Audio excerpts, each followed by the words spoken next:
Hər gün bir hökmdarın hakimiyyətini təkrar edirik. Bugün günlərdən Əmir Teymurun günüdür.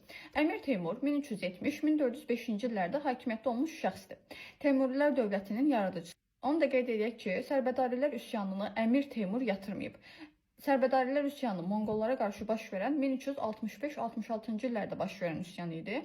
Amma Teymur onda Əmir titulunu qəbul etməmişdi. Sadəcə Teymur olaraq üsyanı yatırmışdı Əmir Hüseyn ilə birlikdə. 14-cü əsrin 70-ci illərində Mərkəzi Asiyanı fəth edir. 14-cü əsrin sonlarında Xarəzmi tabe edir və bununla da bütün diqqətini İrana yönləndirir.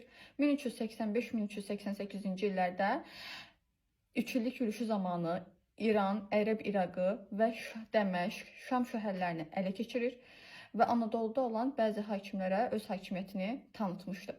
Azərbaycana 3 dəfə yürüş etmişdi. Birinci yürüşü 1386-89-cu illərə əhatə edir ki, bu yürüşdə 1-ci İbrahim Dərbəndi itaət edir. İkinci yürüşdə Şəki hakimi Seyid Əhməd itaətə gətirilir. Üçüncü yürüşü zamanı isə Şəki hakimi Seyid Əli itaətə gətirilmişdi. 1394-cü ildə Bağdad döyüşü baş verir. Bağdad döyüşündə Qaraqoyunlu Qarı Yusifi və müttəfiqi Cəlali Sultan Əhmədi məğlubiyyətə uğradır. 1395-ci ildə Terek çay sahilində döyüş baş verir. Terek çay sahilində döyüşdə Əmir Teymur Toxtamışı məğlubiyyətə uğradır və Qızıl Ordunun şərq vilayətlərini öz hakimiyyəti altına alır.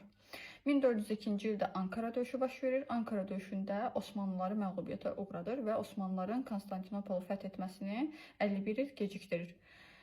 1405-ci ildə Çinə yürüşü zamanı vəfat edir və buna görə də Çinə yürüşü uğurlu nəticələnmir.